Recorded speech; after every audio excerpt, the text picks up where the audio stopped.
Perfect. Okay.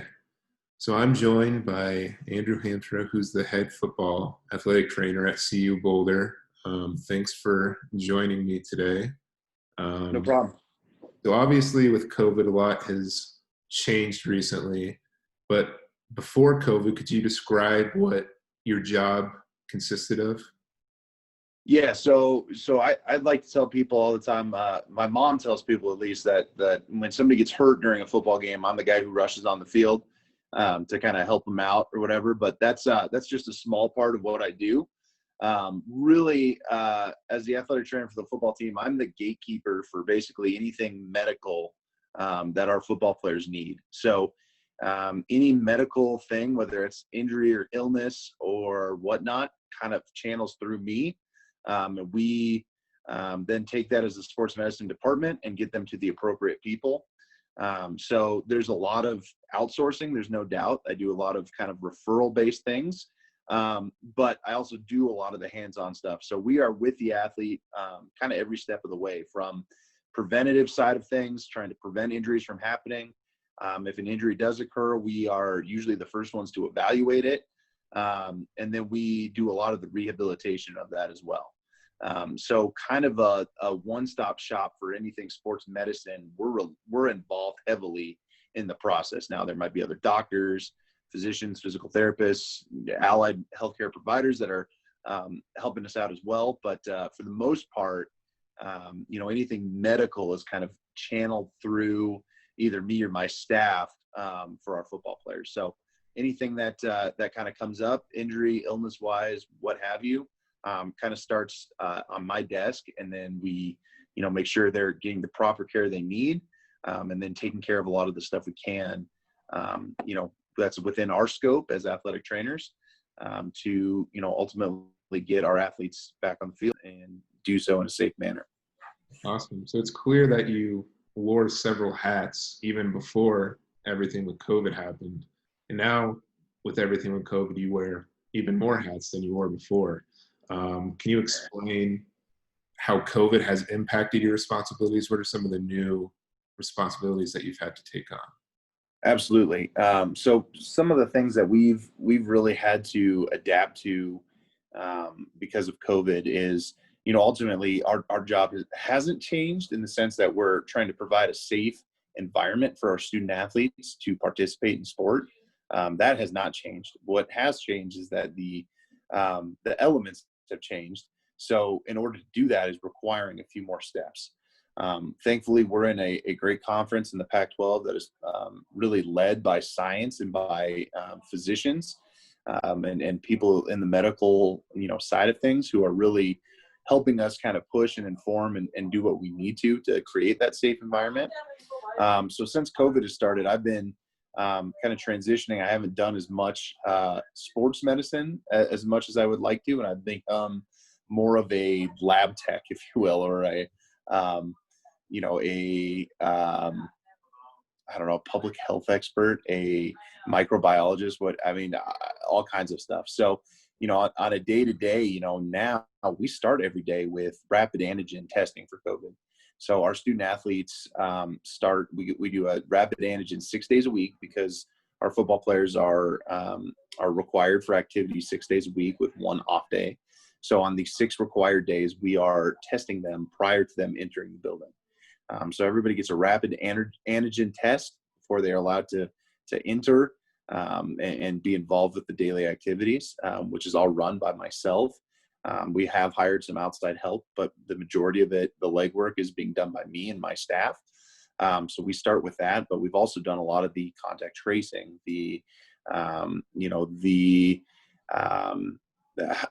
after coming back from the lockdown, from the major quarantine period, we did a lot of policy writing and a lot of investigating and trying to find ways that we could provide a safe environment for our athletes. So there's been a lot of things involved with that. I am the mask police as well. I continue to yell at people for not wearing their masks and practice all the mitigation efforts. So a little bit more of that. Unfortunately, none of my other duties have gone away. This is just kind of we start every day with COVID testing, and it's involved in everything we do. And, Right. sometimes I'm the bad guy. A lot of the times I'm the bad guy, but that's just kind of what we're up against right now. Is wearing these new hats in order to keep, this safe environment. That's really what it comes down to. Right. Well, as soon as I knew that we needed an expert to interview for our business, I knew you were the person to call, just because of the unique position that you're in. I don't know if I would say I'm an expert, but they do say mastery takes 10 years or 10,000 hours. And I feel like I've spent a lot of hours on COVID testing and COVID just in general. So I'm sure I don't think I'm quite there yet, but I'm on my way. Right. The reason I wanted to interview today was in order to receive some advice and to look at certain initiatives that you've put in place in response to COVID. In my group, business is looking to start different behavioral changes to help limit the number of COVID cases in our company. And in order to demonstrate or explain our purpose, we thought it'd be beneficial to read our purpose statement. So the purpose of this project is to lower the spread of COVID-19 by having less than 10 confirmed positive cases for 100 days straight within our company. And then we want to keep employees and customers safe by following safety protocols 100% of the time, sanitizing after each customer, and then we want to stay in compliance with CDC guidelines in order to stay open 90% of the time. Then in order to achieve these, we've wanted to put in place some behavioral changes. And then these changes include all individuals entering the building during normal business hours, including employees, clients, vendors, and delivery personnel all have to wear masks. And then screening protocol and implementation, documentation, and enforcement, marked entry points into the building, and then lastly, federal and local mandates regarding COVID-19 safety and compliance. We just want to follow all of those and make sure we're in compliance with all of those. Then I guess since you've had to initiate your own behavioral changes with the CU football team, we thought that you'd be the perfect expert to interview. So I guess for my next question, what are some behavioral changes that you've initiated with the football team in response to COVID-19?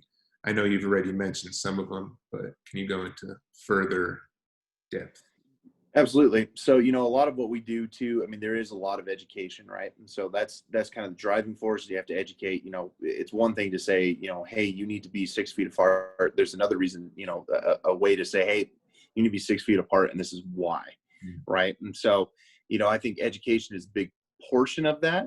But what we do as well, is the educating, explaining why we're doing it. The why has a lot of merit to it. But we've changed a lot of different things, basic things, just the pattern of your entrance and egress into a building, changing people's thought processes. When you enter a building, we have hand sanitizer available everywhere. So things like that, things like adding measures like that, and just making more of an effort to be cognizant of, hey, I'm not touching my face, I'm not touching my eye, I'm not doing that kind of stuff.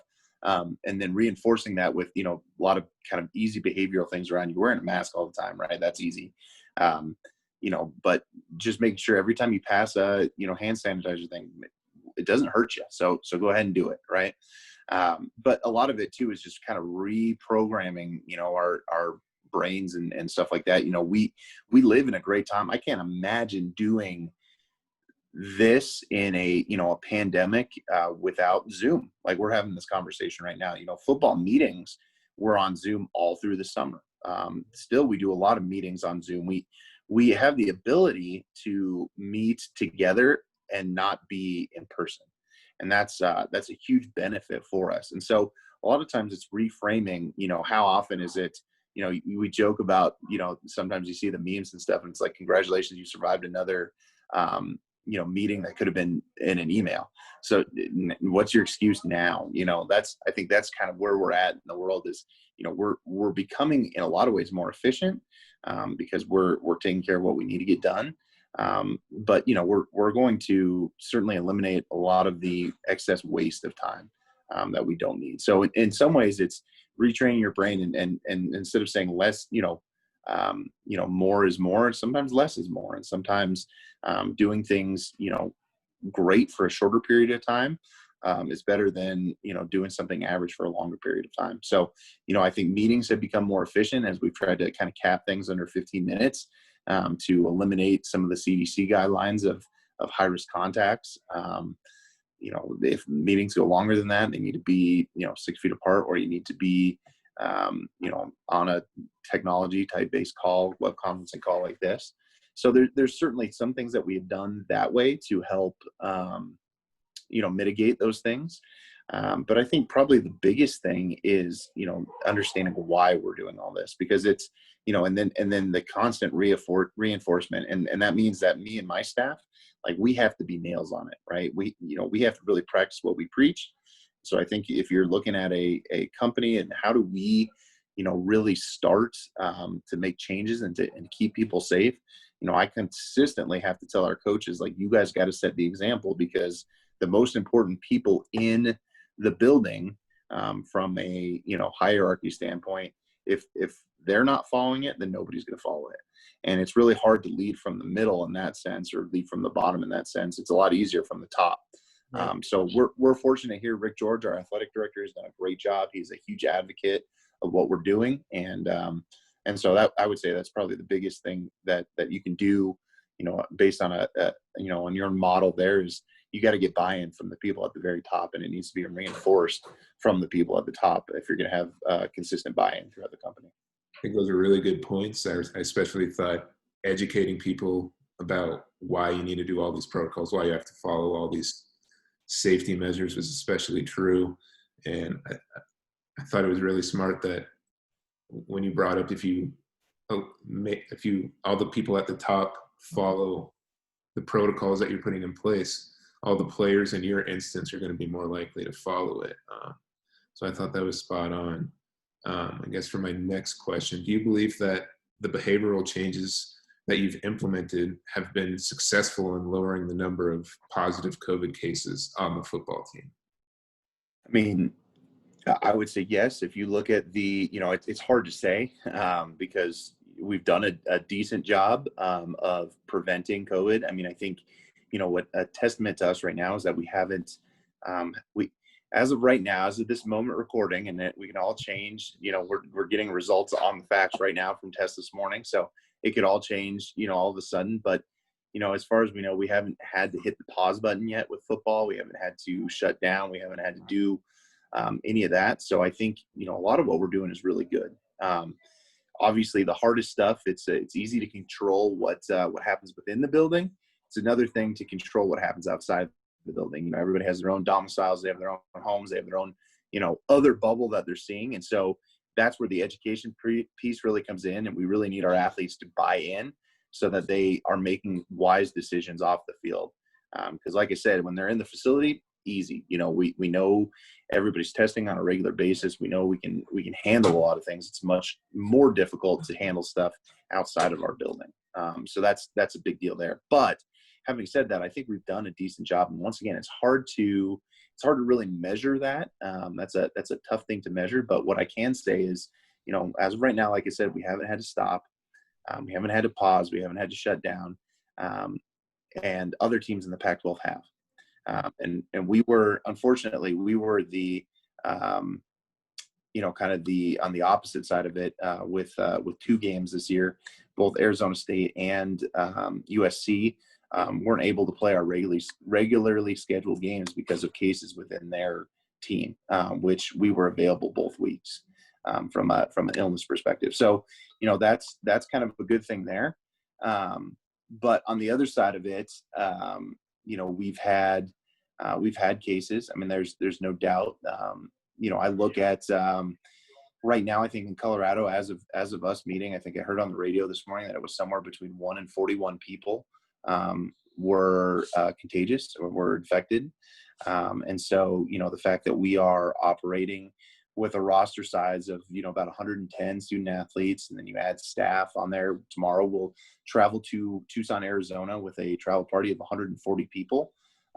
So, by that logic, at least 2 to 3 people of our travel party, should be infected by those, ratio. So the fact that we're not, I think, speaks volumes to what we're doing. Yeah, I think it's a testament to what you guys have done with your staff. And I actually had my own opinion before I even asked you the question. I was going to get to it a little bit later, but like you said, CU is within the Pac-12 for football programs is among one of the lowest one of the programs with the lowest amount of cases of COVID so far. And like you said, you guys haven't had to close down. You guys have been able to play most of your games. And when, like you said, when you haven't, it hasn't been because of CU.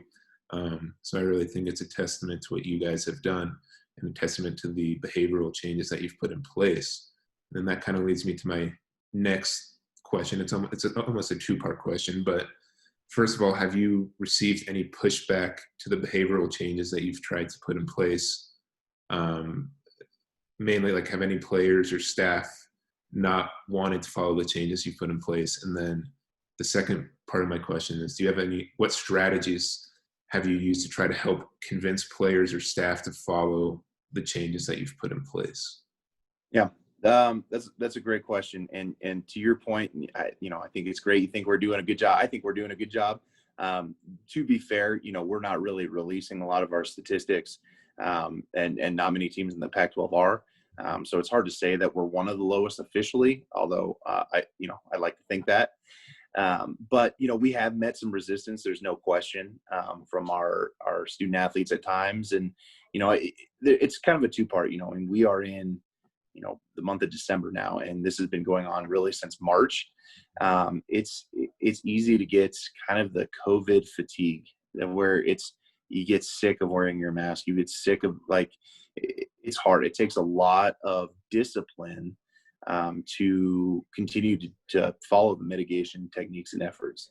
And by no means are we perfect. I mean, daily I see things that I go, man, that's gonna hurt us. That's gonna come back to bite us or come back to haunt us. And so far we've been lucky as well. But what we're really trying to do is mitigate as much as we can, and knowing that trying to play football, which is a very physical, in your face type sport, doesn't really, if you really think about it, it's not a sport that's very conducive to, avoiding the sharing of droplets.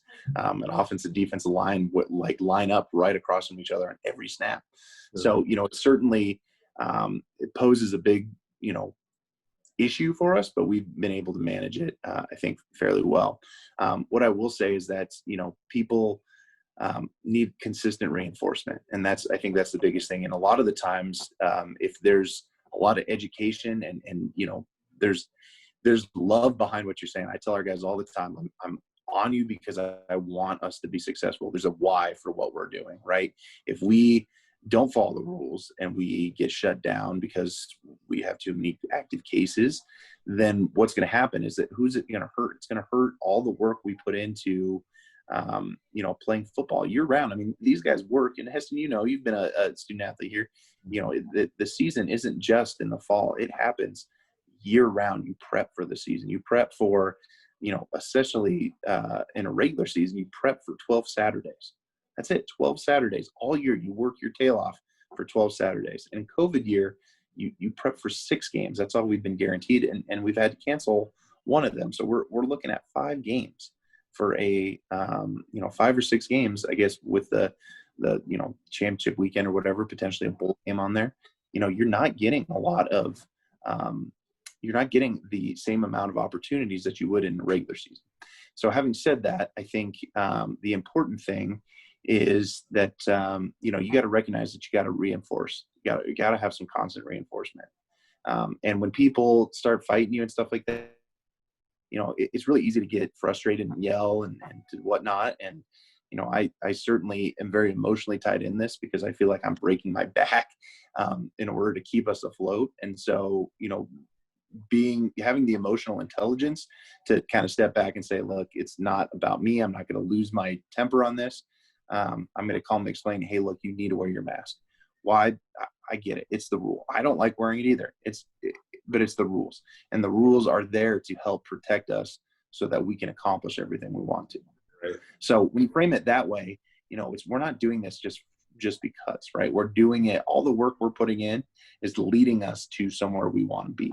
And so I think, I really like that you mentioned your mission statement, your purpose statement for your company, because you got to keep reminding yourself, why are we doing this for? What is the point? What is our goal here? And if you can continue to remind people of that, that helps you really accomplish what you need to.